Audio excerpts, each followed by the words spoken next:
মাদকমুক্ত সমাজ গঠনের প্রত্যয়ে ময়মনসিংহের মুক্তাগাছায় অনুষ্ঠিত হল নবজীবন মাদক বিরোধী স্বেচ্ছাসেবী সংগঠনের পথসভা। আজ সন্ধ্যায় পুরাতন সাহেববাজার এলাকায় আয়োজিত এই পথসভায় স্থানীয় বিভিন্ন স্তরের নেতৃবৃন্দ অংশ নেন।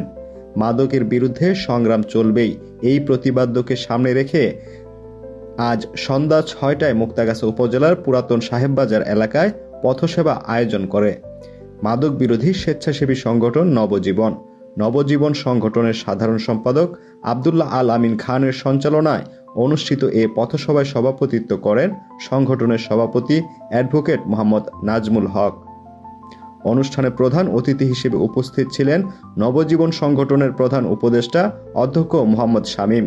এছাড়াও উপস্থিত ছিলেন বাংলাদেশ শিক্ষক সমিতি মুক্তাগাছা উপজেলা শাখার সভাপতি মোহাম্মদ আব্দুল জলিল, ময়মনসিংহ দক্ষিণ জেলা যুবদলের সহ সাংগঠনিক সম্পাদক মোহাম্মদ আল আমিন, নবজীবন সংগঠনের সহ সভাপতি মোহাম্মদ শামীম আলম এবং জাকের পার্টির কেন্দ্রীয় সাংগঠনিক সম্পাদক আজহারুল ইসলাম সহ আরও অনেকেই। বক্তারা বলেন, মাদক সমাজের জন্য এক মহামারী। পরিবার, শিক্ষা, যুব সমাজ সবাইকে রক্ষা করতে মাদকের বিরুদ্ধে সামাজিক আন্দোলন গড়ে তুলতে হবে।